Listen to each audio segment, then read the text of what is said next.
तो जो आज का लेक्चर है फिर से देखिए बौद्ध धर्म और जैन धर्म को लेकर होगा, ठीक है। एमसीक्यू फॉर्म में 15 क्वेश्चंस होंगे आपके, ठीक है।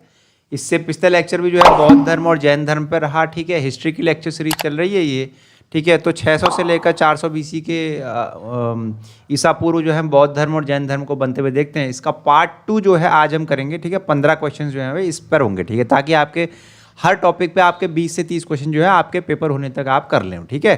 तो शुरू करते हैं अपना लेक्चर, ठीक है। तो सबसे पहला सवाल है इसमें देखिए, कपिल वस्तु संबंधित है। कपिल वस्तु संबंधित है महात्मा गांधी से, महावीर स्वामी से, ठीक है, भगवान कृष्ण से या भगवान बुद्ध से, ठीक है। तो आपको बताना है कपिल वस्तु संबंधित है, किससे संबंधित है, ठीक है। तो देखिए सही जवाब है इसका, देखिए कपिल वस्तु संबंधित है भगवान बुद्ध से, ठीक है। कपिल वस्तु संबंधित है भगवान बुद्ध से, डी ऑप्शन जो है करेक्ट है इसका, ठीक है। फिर बढ़ते हैं देखिए दूसरे सवाल की तरफ। देखिए चतुर्थ बौद्ध सम्मेलन किसके शासनकाल में हुआ था। चतुर्थ बौद्ध सम्मेलन किसके शासनकाल में हुआ। देखिए बौद्ध सम्मेलन हुआ करते थे, ठीक है, बौद्ध धर्म के प्रचार प्रसार को लेकर हुआ करते, बौद्ध धर्म के प्रचार प्रसार को लेकर हुआ करते थे। ये आपको पता होना चाहिए, प्रचार या प्रसार को लेकर, ठीक है, प्रचार प्रसार को लेकर ये हुआ करते थे, ठीक है।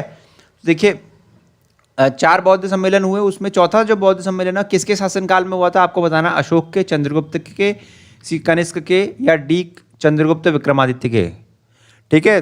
तो दूसरा जो है आप ये दूसरा सवाल है, ठीक है, इसका सही ऑप्शन बताइएगा, बौद्ध सम्मेलन किसके शासनकाल में हुआ, चौथा बौद्ध सम्मेलन, ठीक है। कनिष्क के शासनकाल में होता है अपना चौथा बौद्ध सम्मेलन, ठीक है, आपको पता होना चाहिए। कनिष्क के शासनकाल में हमें देखते हैं चौथा बौद्ध सम्मेलन, ठीक है। तीसरा सवाल है, बौद्ध धर्म से संबंधित अर्धगोलाकार अंत्येष्टि संबंधी टीले को क्या कहते हैं। बौद्ध धर्म से संबंधित अर्धगोलाकार अंत्येष्टि संबंधी टीले को क्या कहते हैं। ए है आपके पास स्तूप, बी तोरण, सी विहार, डी दुखंग, ठीक है। तो आपको बताना है सही आंसर क्या है इसका, ठीक है। अर्धगोलाकार अंत्येष्टि संबंधी टीले को क्या कहते हैं। देखिए सही आंसर है इसका स्तूप, स्तूप कहते हैं। देखिए उसको जो अर्धगोलाकार के फॉर्म में हमको जो दिखता है, जो उसको हम क्या कहते हैं, उसको हम कहते हैं अपने स्तूप कहते हैं, ठीक है। तो थर्ड का जो है वो ए ऑप्शन जो है वो करेक्ट है। बढ़ते अपने चौथे सवाल की तरफ। देखिए आजीविक संप्रदाय है, ठीक है, आजीविका संप्रदाय है के संस्थापक कौन थे। आजीविका संप्रदाय के संस्थापक कौन थे। ए उपाली, बी आनंद, सी मैखली गोसाल, डी है आपका रापुलो भद्र, ठीक है। तो आपको बताना है इसका सही ऑप्शन क्या है, ठीक है। तो इसका सही ऑप्शन है, देखिए चौथा सवाल है, चौथा सवाल का सही ऑप्शन है आपके पास सी मैखली गोसाल जो है आपके आजीविक संप्रदाय के संस्थापक रहे, ठीक है। गोसाल, मैखली गोसाल जो हैं आपके आजीविक संप्रदाय के संस्थापक थे। पांचवा सवाल आपके पास है, देखिए जैन धर्म के प्रथम तीर्थकार कौन थे, ठीक है। जैन धर्म के प्रथम तीर्थकर कौन थे। महावीर स्वामी, बी पार्श्वनाथ, सी ऋषभदेव, डी शंकरादेव, ठीक है। तो आपको बताना है जैन धर्म के प्रथम तीर्थकार कौन थे। तो देखिए जैन धर्म के प्रथम तीर्थकार थे आपके ऋषभदेव आपके जैन धर्म के प्रथम तीर्थकार थे, ठीक है। तो पांचवे का सी ऑप्शन जो है वो करेक्ट है आप, ठीक है। बढ़ते हैं अपने छठे सवाल की तरफ। महावीर ने महानिर्वाण, ठीक है, महावीर ने निर्माण प्राप्त किया, ठीक है। ऑप्शन ए है आपका 468 ईसा पूर्व, 590 ईसा पूर्व, 527 ईसा पूर्व, ठीक है, 546 ईसा पूर्व। तो आपको बताना है कब उन्होंने निर्वाण प्राप्त किया। छठा सवाल रहा आपके पास। देखिए छठा सवाल जो है आपका 527 ईसा पूर्व जो है अपने महावीर जो है अपने निर्वाण प्राप्त कर लेते हैं, ठीक है। 527 ईसा पूर्व, छठे का सी ऑप्शन जो है करेक्ट है। सातवां सवाल रहा आपके पास, निम्नलिखित में से कौन जैन धर्म के असली संस्थापक माने जाते हैं। निम्नलिखित में से कौन जैन धर्म के असली संस्थापक माने जाते हैं। ए ऋषभनाथ, बी पार्श्वनाथ, सी नेमिनाथ, डी वर्धमान महावीर, ठीक है। ए ऋषभनाथ, बी पार्श्वनाथ, सी नेमिनाथ, डी वर्धमान महावीर। तो 7वां क्वेश्चन है आपके पास का डी ऑप्शन जो है करेक्ट है। देखिए वर्धमान महावीर जो है आपके जैन धर्म के असली संस्थापक माने जाते हैं। वर्धमान महावीर जो है आपके जैन धर्म के असली संस्थापक माने जाते हैं। 8वां सवाल आपके पास रहा, देखिए महावीर का जन्म कहाँ हुआ था। महावीर का जन्म कहाँ होता है। देखिए सारनाथ में, लुम्बिनी में, कुंडल ग्राम वैशाली में, ठीक है, नालंदा डी, ठीक है। तो आपको बताना महावीर का जन्म कहाँ होता है। 8वां सवाल आपके पास रहा, 8वां सवाल देखिए है आपके पास, इसका सही उत्तर है देखिए कुंडलग्राम। कुंडलग्राम वैशाली में, ठीक है, महावीर का जन्म होता है। सी ऑप्शन जो है करेक्ट है। 8वां सवाल सी ऑप्शन जो है करेक्ट है।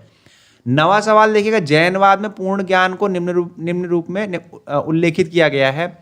जिन, रत्न, कैवल्य और निर्वाण। जैनवाद में पूर्ण ज्ञान को निम्न रूप से उल्लेखित किया गया। देखिए पूर्ण ज्ञान प्राप्त करने को क्या कहा गया है जैनवाद में, ठीक है। तो 9वां सवाल रहा आपके पास, ठीक है, क्या कहते हैं देखिएगा, देखिए कैवल्य कहते हैं उसे, पूर्ण ज्ञान प्राप्त करने को निम्न रूप से क्या कहा जाता है, कैवल्य कहा जाता है, ठीक है। कैवल्य धारण कर लिया कहते हैं, जिसने पूर्ण ज्ञान प्राप्त कर लिया हो तो जैन धर्म में उसे कैवल्य कहते हैं, ठीक है। 9वां सवाल रहा आपके पास, सी ऑप्शन करेक्ट है। 10वां सवाल आपके पास देखिए, बुद्धवाद और जैनवाद आंदोलन आवश्यक रूप से निम्नलिखित के विरुद्ध थे।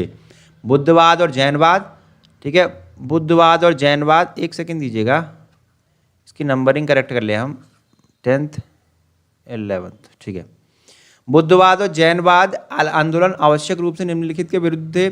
सामाजिक और आर्थिक न्याय के, ठीक है, ब्राह्मणों के रिवाजों तथा औपचारिकताओं के, ठीक है। बी हो गया आपका। सी है आपका, विदेशी हमलावरों तथा अचानक हमलों के, राजाओं तथा प्रभावशालियों के नियमों के, ठीक है। तो बताइएगा 9वां सवाल जो है आपके, जो बुद्धवाद और जैनवाद, ठीक है, ये आंदोलन होते हैं, देखिए बुद्ध और जैन धर्म की जो उत्पत्ति होती है किसके विरुद्ध होती है, ठीक है, क्या कारण रहते हैं यहाँ पर बुद्ध और बौद्ध धर्म और जैन धर्म के पनपने के।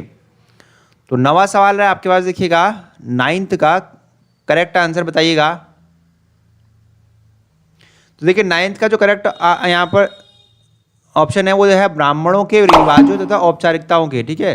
जो ब्राह्मण थे, ठीक है, वैदिक काल के समय, ठीक है, वैदिक काल के समय में जो ब्राह्मण हमको दिखते हैं, देखिए यहाँ 1600 से लेकर अपने 600 के आसपास का वैदिक काल का समय रहा है, ठीक है। तो यहाँ जो है हम देखते हैं कि जो वैदिक काल में ब्राह्मणों का जो वर्चस्व है, ठीक है, वो समाज में काफ़ी बढ़ जाता है, ठीक है, वर्चस्व काफ़ी बढ़ जाता है, जिससे जो है वो अपने बाकी धर्म जो हैं वो बाकी जो वर्ण हैं वो वर्ण व्यवस्था में जो नीचे पायदान पे रहते हैं, जैसे अपने क्षत्रिय हैं या वैश्य हैं या शूद्र हैं, ठीक है, वैश्य या शूद्र, ठीक है, ये जो है अपने आप को थोड़ा, ये अपने आप को समाज में थोड़ा दबाव पाते हैं। तो ये भी क्या कहते हैं, ये सोचते हैं, ये भी सोचते हैं कि हमें भी आगे बढ़ना है। तो यहाँ जो है ब्राह्मणों के रीति रिवाजों तथा औपचारिकताओं के विरुद्ध जो है वो बुद्धवाद और जैनवाद आंदोलन का ये यहाँ पर उत्पन्न होते हुए दिखता है हमको, ठीक है। 9वां सवाल बी ऑप्शन करेक्ट है इसका। 10वां सवाल, एक सेकेंड देखिए, 10वां सवाल ये रहा। 11वां सवाल अब रहा देखिए, महावीर एवं बुद्ध दोनों किसके शासनकाल में उपदेश दिया उन्होंने। महावीर एवं बुद्ध दोनों ने किसके शासनकाल में उपदेश दिया है। अजातशत्रु, बिंबिसार, नंदीवर्धन और उदय, ठीक है। 11वां सवाल रहा आपके पास। देखिए महावीर और बुद्ध दोनों ने ही बिंबिसार के समय पे जो है वो शासनकाल में जो है उपदेश दिया हुआ है, ठीक है। 11th का जो है बी आंसर जो है करेक्ट है। 12वां सवाल आपके पास रहा देखिए, बिंबिसार के समय में मगध की राजधानी कौन सी थी, ठीक है, कौन सी थी, ठीक है। बिंबिसार के समय मगध की राजधानी क्या थी। देखिए बिंबिसार के समय पे राजधानी क्या थी बताइएगा। देखिए इसका सही ऑप्शन है क्या, बताइएगा।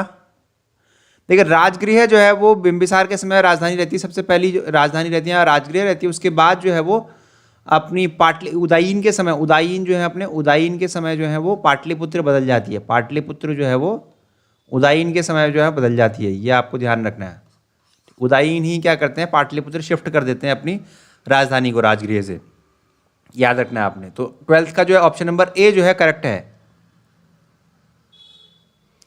13वां सवाल आपके पास रहा देखिए, मगध का कौन सा शासक बुद्ध का समकालीन था। मगध का कौन सा शासक बुद्ध का समकालीन था। चंद्रगुप्त मौर्य, अजातशत्रु, बिंबिसार, महापद्मनंद, ठीक है। तो अभी थोड़ी देर पहले हमने सवाल किया था, देखिए यहाँ पर, ठीक है, उससे जुड़ा हुआ ही है ये। देखिए मगध का कौन सा शासक बुद्ध का समकालीन था। तो देखिए ऑप्शन नंबर सी जो है बिंबिसार जो है आपका मगध के का, ठीक है, मगध का ये जो बिंबिसार जो है वो बुद्ध के समकालीन थे, बिंबिसार। 14वां सवाल है देखिए, पंचमार्ग सिक्का कहाँ चलता था। पंचमार्ग सिक्का कहाँ चलता था। वैदिक काल में, हड़प्पा काल में, मौर्य काल में, उत्तर वैदिक काल में, ठीक है। वैदिक काल, हड़प्पा काल, मौर्य काल, उत्तर वैदिक काल। 14वां सवाल आपके पास रहता है कि मौर्य काल में जो है वो हमको दिखता है पंचमार्ग सिक्का, ठीक है। पंचमार्ग सिक्का जो है हमको मौर्य काल में दिखता है, ठीक है। 14वें का जो सी ऑप्शन जो है करेक्ट है। फिर 15वां सवाल है देखिएगा, सिक्कों के अध्ययन को क्या कहते हैं। सिक्के के अध्ययन को कहते हैं, ठीक है, सिक्के के अध्ययन को कहते हैं। देखिए आर्कियोलॉजी, हिस्ट्रियोग्राफी, न्यूमिस्मैटिक्स, एपिग्राफी। तो बताना है आपने सही ऑप्शन क्या है। देखिए 15वें सवाल का सही ऑप्शन है आपका न्यूमिस्मैटिक्स। 15वें सवाल का सही ऑप्शन है आपका न्यूमिस्मैटिक्स, जहाँ पे हम सिक्कों की अध्ययन करते हैं, ठीक है, उसको हम बोलते हैं न्यूमिस्मैटिक्स, ठीक है। तो यहाँ पर अपने जो हैं वो 15 सवाल कंप्लीट हो जाते हैं। 2 लेक्चर्स हमारे कंप्लीट हो चुके हैं, ठीक है। बौद्ध धर्म और जैन धर्म को लेके 600 से लेकर 400 ईसा पूर्व जो है हमने ये भी हमने कर लिया है। इतिहास का ये चल रहा है, देखिए उसमें हमने सबसे पहले हड़प्पा जो है पढ़ लिया है, ठीक है, हड़प्पा पढ़ लिया। उसके बाद वैदिक काल हमने कर लिया है, ठीक है। वैदिक काल के बाद हमने ये अपने जो बुद्ध धर्म और जैन धर्म है, जो कहाँ से लेकर कहाँ तक 600 से लेकर 400 BC के अंदर देते, ये हमने 3 चीज़ें कर ली हैं, ठीक है। अब जो है अगला जो लेक्चर होगा अपने मौर्य काल पर होगा, ठीक है, मौर्य काल पर, ठीक है। मौर्य काल पर नहीं हो, मौर्य काल पर तो हमने कर चुके हैं, यहाँ पर मौर्य काल पर हमने कर चुके हैं। तो अब हम पढ़ेंगे, देखिए मौर्य के बाद और गुप्तों से पहले जो समय रहा ना, यहाँ पर मौर्य काल और गुप्तों से के बीच का जो अब समय रहा, ठीक है, मौर्य के जाने के बाद और गुप्तों से पहले का जो समय, वहाँ पर जो है जो इतिहास में जो हो रहा था उसको भी हम MCQ फॉर्म में करेंगे। तो मिलते हैं आपको नेक्स्ट लेक्चर में, ठीक है। तब तक के लिए धन्यवाद।